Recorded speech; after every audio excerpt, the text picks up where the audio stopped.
Hi, everyone, and welcome to Around the Ladder. I'm Erika Steinberg, and this is the podcast about career paths that don't follow the usual script. We've all heard about climbing the corporate ladder, but careers often zigzag, they stall, they take unexpected turns. If your journey hasn't been a straight climb, you're in the right place. I love the idea of going around the ladder and finding a path that fits who you really are. So, on this show, I get to talk with people who have taken unconventional routes, by choice or by chance, and they found success on their own terms. Today's guest is Elise Holtzman. Elise is a former practicing lawyer turned executive coach and consultant. She's also the CEO of The Lawyer's Edge, where for more than 16 years, she and her team have helped law firms build stronger businesses by empowering lawyers to become better leaders and business developers. She's the creator of the Lawyers Making Rain program for law firms and the Ignite Women's Business Development Accelerator for women partners in counsel. Elise speaks frequently for law firms and bar associations and is the host of the Lawyer's Edge podcast. She also writes articles for publications such as Law.com and Law 360. Is there anything you don't do, honestly? Elise earned her BA in psychology from the University of Pennsylvania, which probably serves you well in your work now, and her JD from Columbia Law School, where she was senior editor of Columbia Law Review and is now a vice president of the Columbia Law School Association. Prior to founding The Lawyer's Edge, Elise practiced in New York City with Fried Frank and Morgan Lewis. She is passionate about helping lawyers grow and thrive, both personally and professionally. This is something we have in common, and I'm so happy to have her on here today. I was so happy about it that I feel like I reached through the screen and scratched your face. So, but that's not why you have the Band-Aid on. We could No, just that's get that not. out of the way. Yeah, no, I know. I said to you this morning, I look a little crazy, but it's funny because life happens, right? We all Yes. know, and I'll just say, wear that sunscreen, folks, because I probably did a lot of damage to my skin over the years, and I've had a bunch of basal cell carcinomas removed, and I'm sure there are other people listening who are in the same situation. So yeah, it was either that or the Band-Aid covers the Frankenstein stitching. Oh my goodness. Right. So it was I didn't know whether to scare your just look weird or scare your viewers or whatever. So this is what it is. So we're going to pretend that it's not there. How's Well, that? let's hope that if people are scared, they're scared into wearing sunscreen. So that's a Exactly. And good go to PSA to start with. a dermatologist. Exactly. Yes. And this actually is kind of a good lead into my first question for you because you and I know each other a little bit and in preparing for today, I did a little more of sleuthing about you and you've had some fun changes in your career. I know the legal side of you, but then I also heard that you started as pre-med in college. I So did. I did. take me through that journey. Yeah, I was a little slow on the uptake. So, I'm the oldest child in my family in my I Same thing. I get on both it. sides of the family. And so, and I was academically inclined. And so there was this big push for me to do something academic, pursue some kind of trade, if you will, after college. And I really loved the sciences and I really thought I would enjoy being a doctor. So I was pre-med in college. And at Penn undergrad, it was pretty intense to be pre-med. There were a lot of pre-meds there. And it took me a while to figure this out because nobody had said this to me, but I discovered that while I loved the idea of being a doctor and I volunteered in hospitals and I did all of that sort of thing, I loved it. The sciences, while I did well, I kind of had to kill myself to get good grades. Whereas the other thing is I was like, yeah, English and history and psychology and like all of those sorts of things, that stuff's all easy for me. And I really would almost ignore that stuff and then get like one of the highest grades in the class or the highest grade in the class. And I was discounting that. And then suddenly realized, you know what? I think that I think a great place to be is at the intersection of what you love and what you're really good at that comes naturally to you. So you're not struggling. Mhm. And so I wound up shifting gears. I was, being very precocious and doing a lot of informational interviews to find out what else was out there. And I looked into things that were medical adjacent, like optometry and dentistry and podiatry and all of those sort of things. And ultimately determined that really where my skills were was in the humanities and also in advocacy and writing, speaking, all of those sorts of things. So I did shift gears almost at the last second. I mean, I sat for 1 week in the Stanley Kaplan MCAT class. Whoa.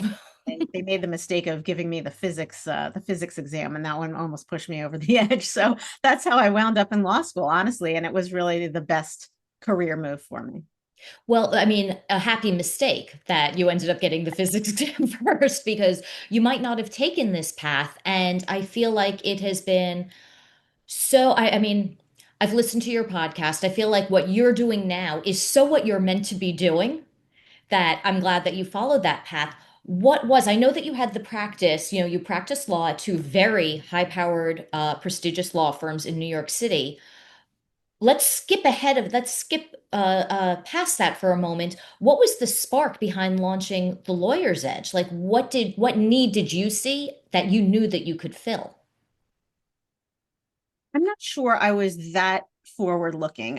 You're giving me a lot of You credit. can rewrite history. You can Well, rewrite it now. exactly. We'll talk about how brilliant I am and what I saw in the future. But the truth is that I left the law grudgingly. I loved it, absolutely loved it. And I left it because back when I was practicing, and then, my husband is also a big law lawyer. So we then had a baby.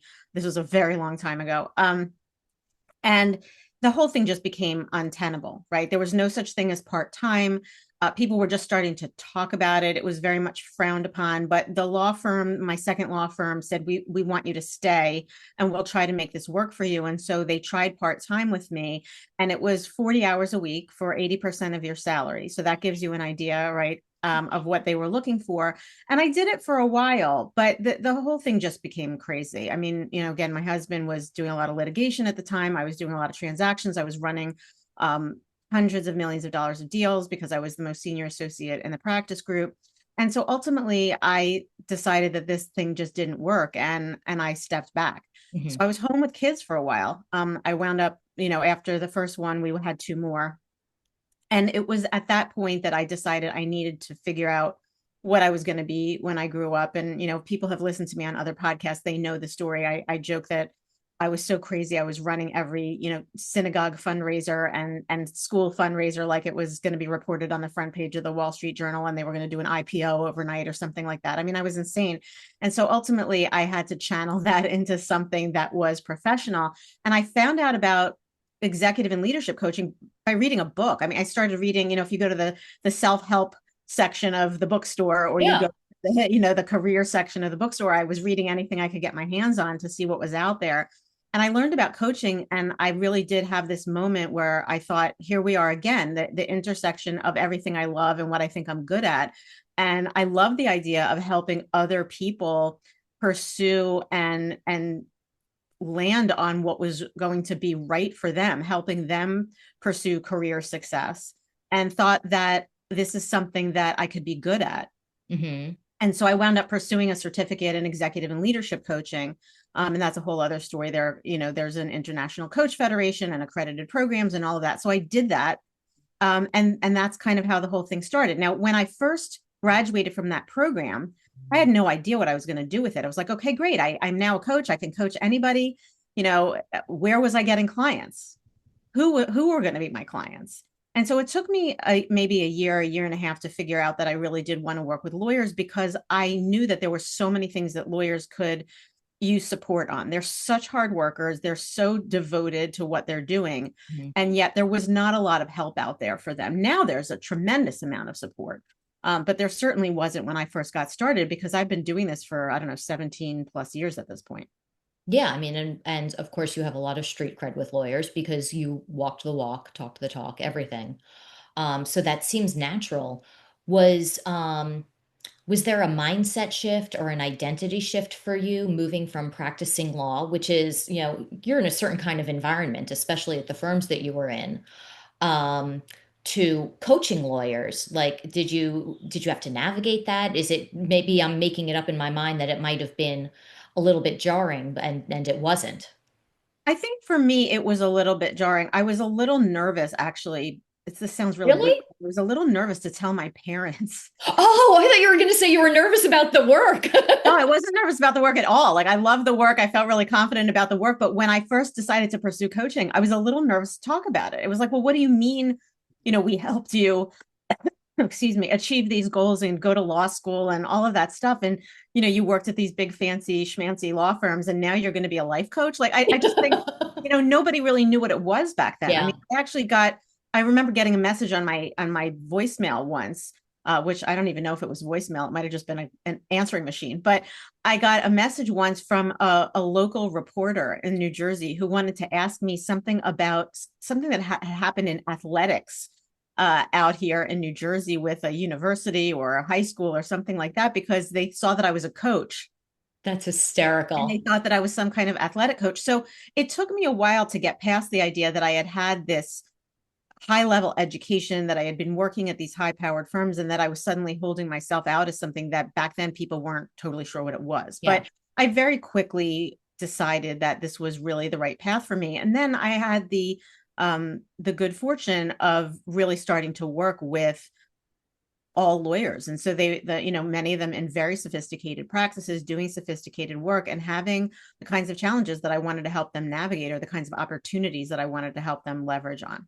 Yeah, yeah. I mean, you and I both work exclusively with lawyers and law firms. Were you ever tempted to work with other professionals? I hear from people in my work, saying, "Oh, what you do is so applicable to other professionals." And as I thought about it, I strayed from lawyers and law firms for a hot second, and then I was like, "No, this is my language. This is my world." What advantages or challenges really have come from specializing so narrowly for you? I don't think I've experienced any challenges in specializing. I think it's been all, for me at least, it's been all upside. And Same.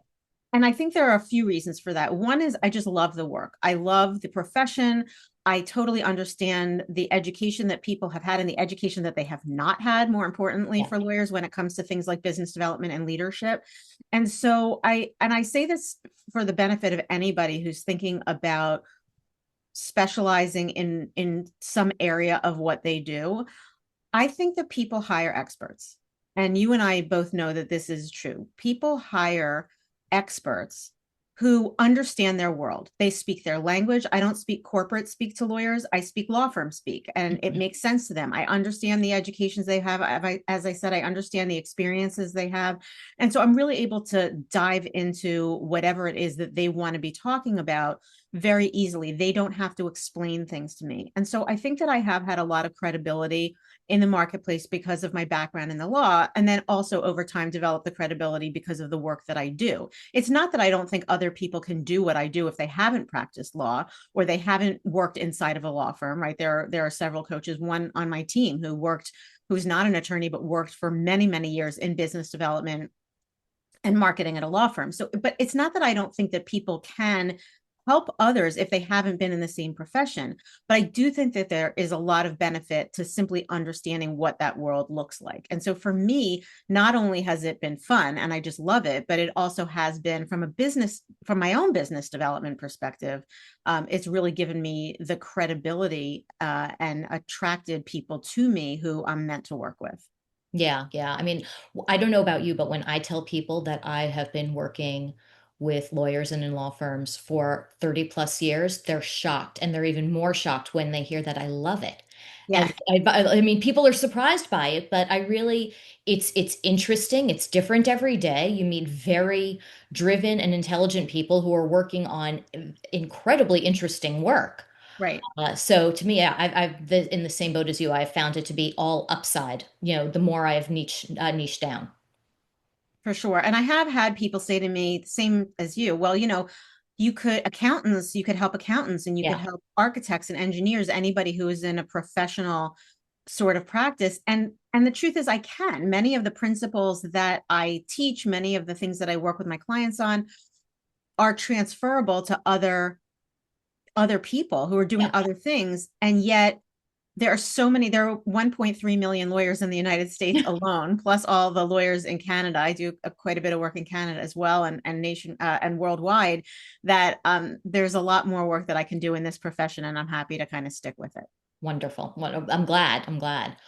One of the things you've talked about that really caught my eye was that, and I mentioned it in the introduction, is that you really help lawyers with leadership and business development skills. So, can you tell me how you came to focus on, putting those two areas together, and also how did they, or did they, if they did, how did they evolve into the two signature programs that I mentioned? The way I got involved in business development coaching is that when I started my practice, I suddenly realized I had absolutely no idea how to get clients. This Yeah. is really true. So I came from a family where, we weren't entrepreneurs. My parents are not entrepreneurs. My father always worked for a company in various leadership positions. My mother is a retired speech language pathologist. She always worked for a school system. And so I did not grow up around entrepreneurial people. And it was like this light bulb went on. It was like, rut row, like, how am I going to make this work? And so I started educating myself and literally investing in myself, flying around the country, going to conferences, reading everything I could get my hands on, learning everything there was to know about how to develop business. I You were then doing started. that as an associate at your firms? No, I was doing that when I start. I'm sorry, when I started when I started the Lawyer's Edge. Oh, okay, okay. I was going Yeah, to say you because were a junior associate oh, doing all of yeah. Well, that. and that's that, to raise that point, law firms, law schools don't teach this stuff. I Law know. firms don't, you don't get it in law school. You don't get it in a law firm. Nobody ever, when I was practicing law, development was never mentioned to me. It was like, here's a client. This client belongs to so and so. This is what we're going to be doing for this client. And that was fine because I didn't know any better. I didn't know it was a thing. Somebody brought in clients. I'm going to work on them. This is fantastic work. Mhm. I'm enjoying myself. Great. So now I start the Lawyer's Edge, and I didn't know how to bring in clients. Yeah. And so as I say, I just sort of bathed in it. I learned everything I could, listened to anybody who would tell me something, started trying things, figuring things out on my own. And then by accident, noticed that I was helping my clients bring in clients to their law practices. And Hmm. that was exciting to me. I loved that. I loved seeing them get excited about it. I loved seeing them succeed. And so I did more and more and more of it. And over time started developing my own programs and systems and strategies and principles and all of these sorts of things so that I could more effectively serve my clients.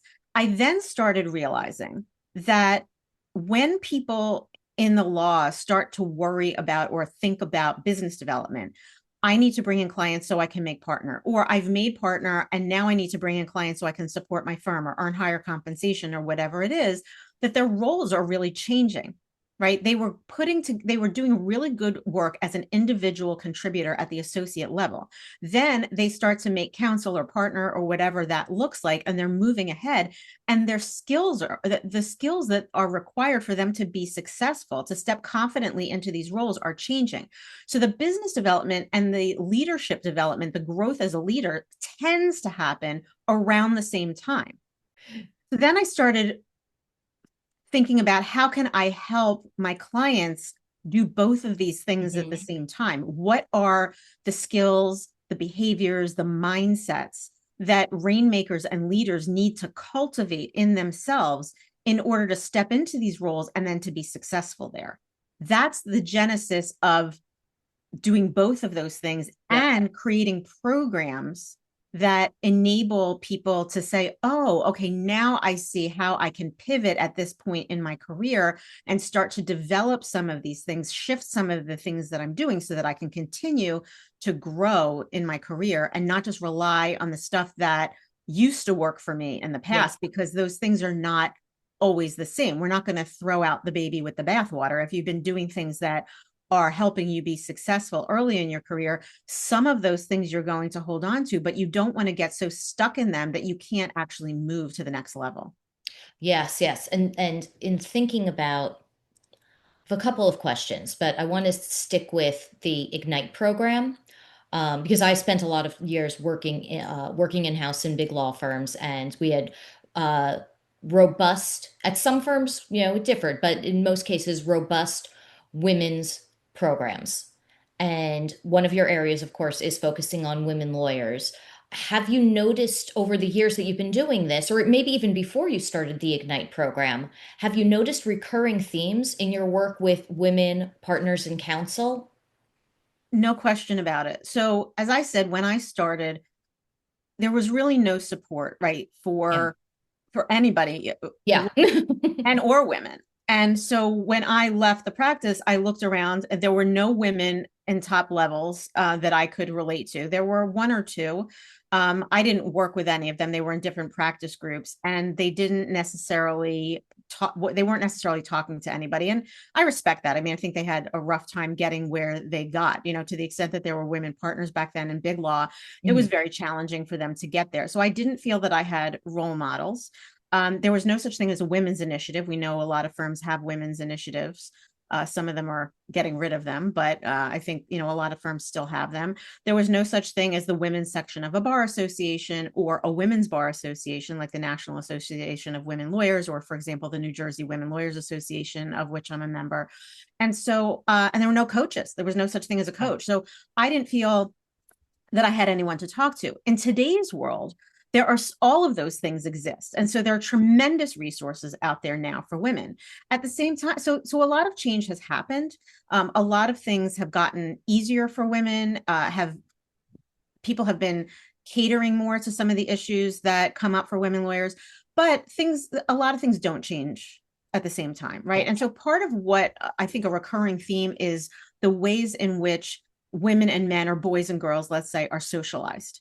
And we're socialized differently. And this is something that a woman by the name of Reshma Saujani talks about in her book called Brave, Not Perfect. And she has a TED talk and that sort of thing. And she was the first person that kind of got me thinking about this. She has no idea who I am, by the way, but I read her book, I saw her TED talk. And the idea is that we are still, as women, being socialized to be perfect, be polite, say yes to everybody, be super helpful, sort of fall on our sword for other people, and to be caregivers and caretakers. And there's nothing wrong with that. I mean, many women enjoy that, many men enjoy that.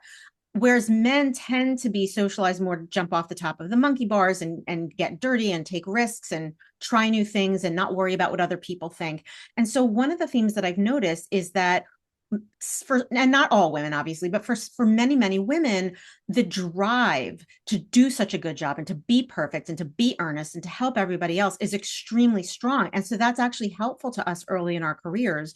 As we start to grow, and this is what I was talking about earlier, our roles tend to shift, but the education and the socialization hasn't shifted.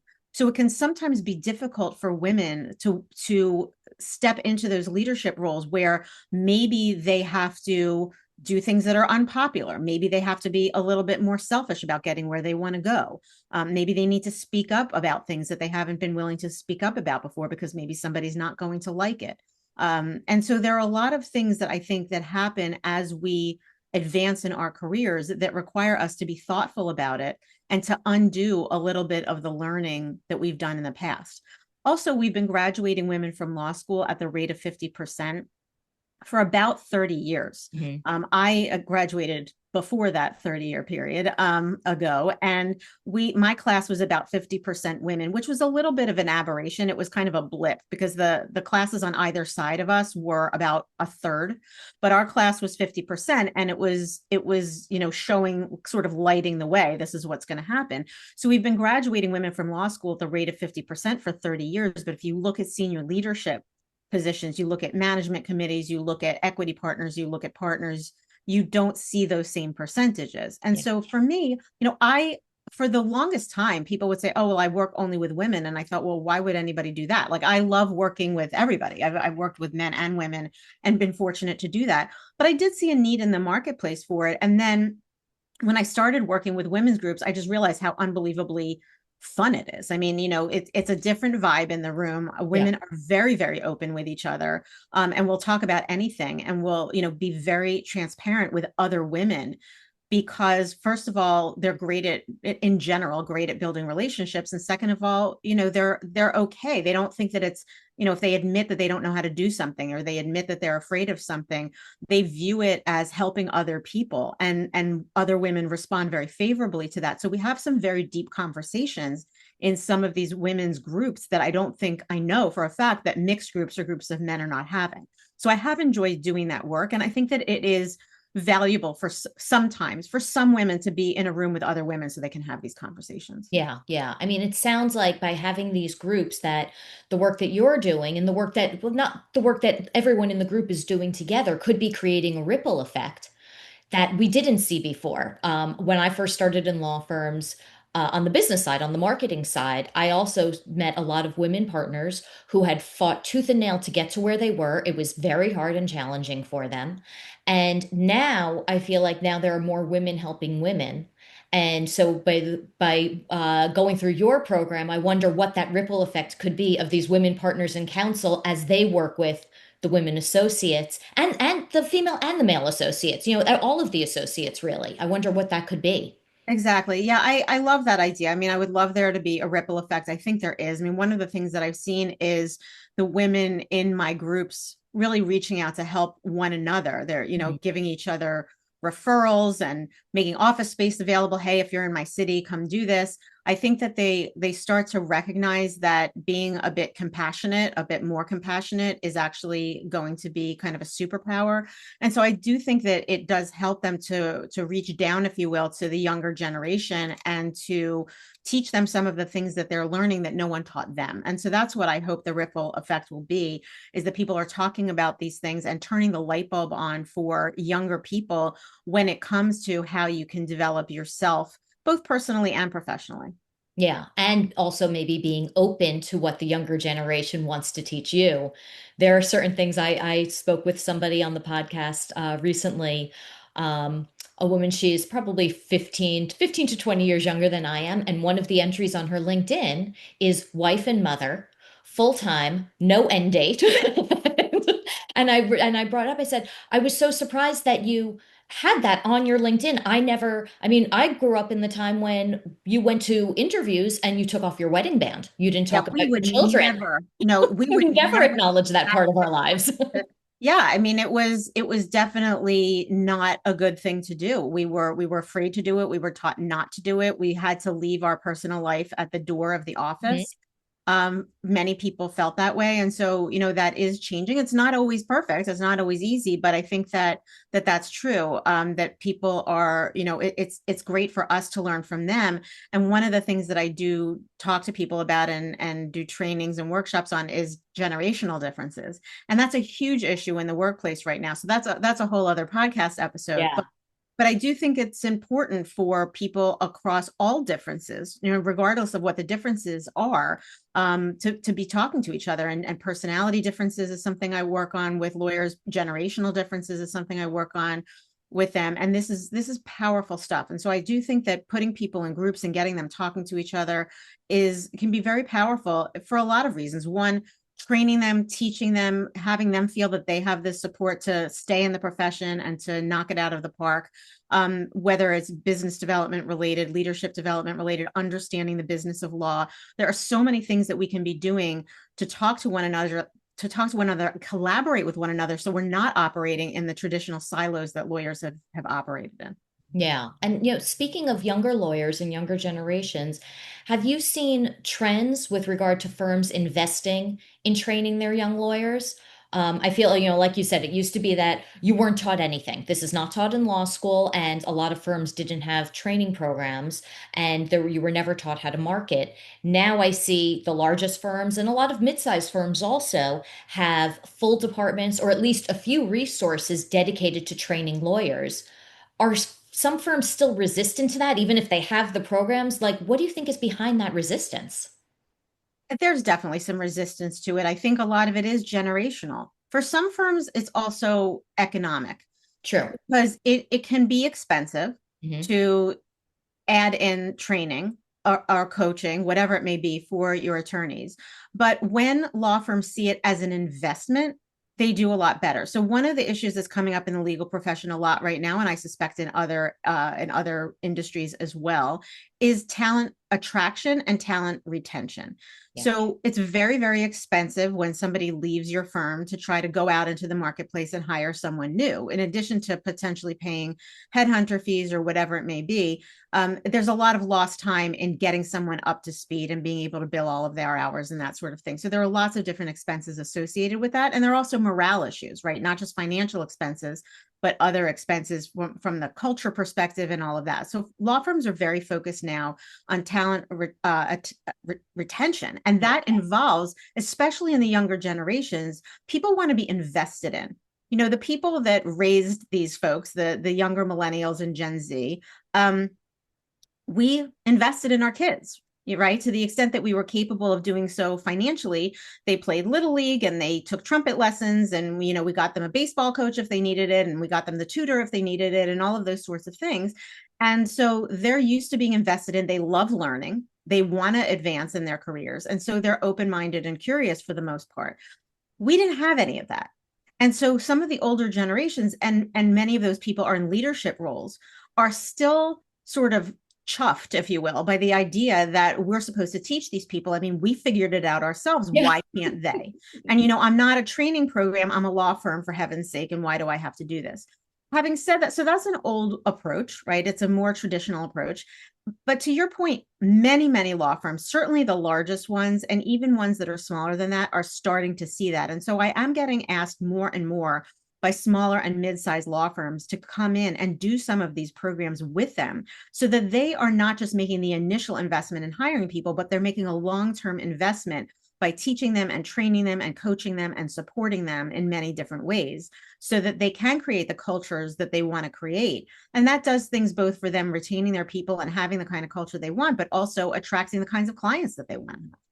Yep. I remember going into a client and I did a marketing plan, a whole planning session with the partners in the firm. And then they had me come back. It was a smaller firm. They had me come back and do the same thing with the associates. Now that they knew what the firm plan was and what they should be looking for, the associates, I had a session just with the associates, and they all came up with their own plans that could support each other and the firm plan. And they had so much energy around it. We had such a great time. It was, the partners were like, this was absolutely time and money well spent. So I think that, I agree with you 100%. Yeah, no, it's a good trend that we're seeing. And obviously, I mean, it's easy for me to say because this is the work I do and, obviously how I make my living. But, I think that law firms do find these things valuable. They get good feedback. And they're much more likely to kind of create the environment that they want and that the law firm that they want to have. And it does contribute to the longevity of law firms. Not every law firm survives into the second generation or the third generation. Yeah. And so when law firm leaders are open to this idea that we're not just hiring technicians to do the work, we're hiring people who we want to grow as lawyers and leaders, they are just that mindset shift alone, even if they don't go out into the marketplace and hire people. I mean, you can do a lot of these things internally. I recommend getting some outside help if you can, but you can Mhm. do things internally. That mindset shift alone is going to serve law firm leaders very, very well. Yeah, yeah, I agree. What do you think is a leadership tool, a career tool, whatever you want to think of it, whether it's a mindset, a habit, or a resource that you believe every professional or every lawyer really should build into their toolkit? I love that question. So this is kind of an easy one, which is simply taking time for your own career development.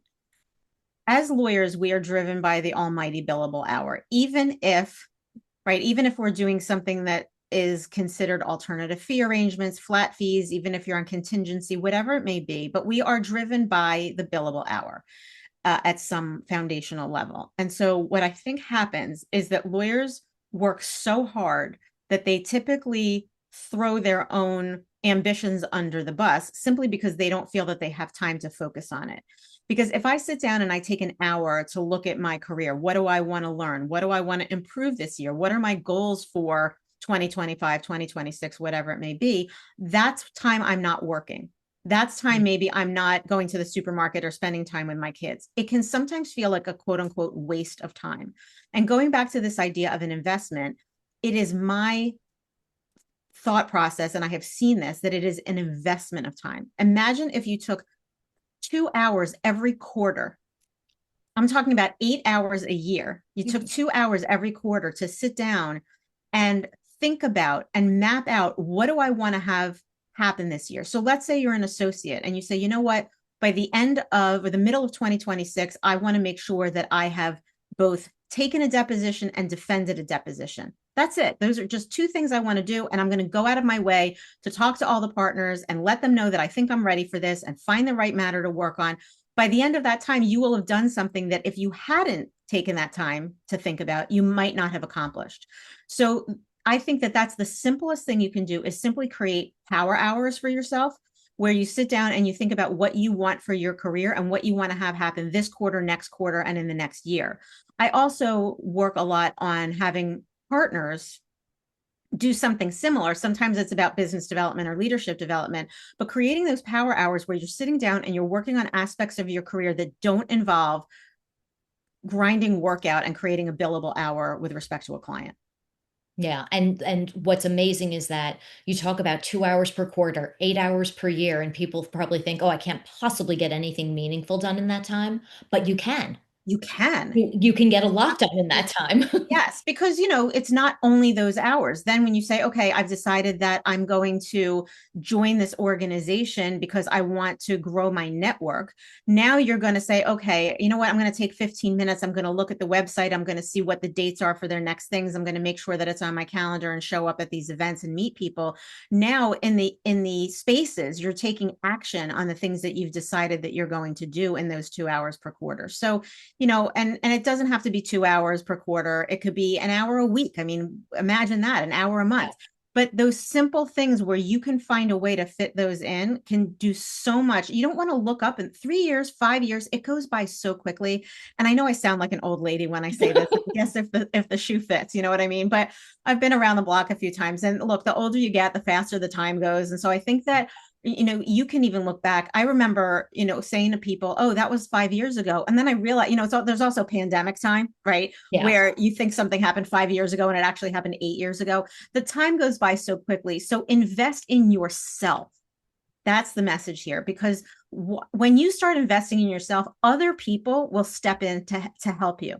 But if you don't take the first steps of investing in yourself, nobody is going to come and pluck you out of obscurity and say, Erika, darling, I would like to work with you on your career. That's not likely to happen. So you start doing it, and then other people will be there to step in and help you succeed. Yep. I've heard Will Packer say, if you make it important to you, it will be important to other people, but you I have love to make it important to you first. Right. I agree with that I love that. 100%.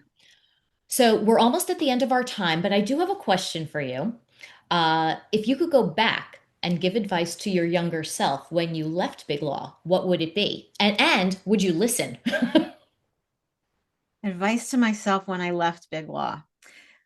I think the advice would actually have been not to leave. Really? Yeah. And I think that that's because I know more now than I knew then. We can all say that, right? I loved what I did. And I don't regret what happened because, first of all, there's no point in regretting it. And second of all, I did the best I could with the information I had at the time. I didn't come from lawyers. I didn't know that there were other things that I could have done. But I was so naive about the different ways in which people could practice law. I came out of law school in New York where people were going into big law firms, many of them, and that was all I knew. And when it didn't work, I kind of threw my hands up in the air and said, well, this thing doesn't work. I think that I probably would tell myself, do your best to find something that's more local, maybe with a smaller firm, even if you can't do exactly what you wanted to do before, and try to stick with it longer and Mhm. see if you can make it work. And to try to get more support, to look for people. I would have reached out to more people. In my world, Big Law, that was it. Yeah. This idea of smaller firms out there. And look, most people don't practice in big law. Most people are practicing in small to mid-sized firms.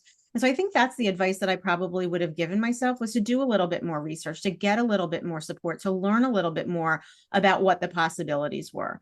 And then, as far as the rest of it, I think that I would say, and you asked me for one piece of advice, but I think I'm going to give myself a second piece of advice, if that's okay with you, is just to sort of what I said before, is to continue investing in yourself and to not care what other people think. Hmm.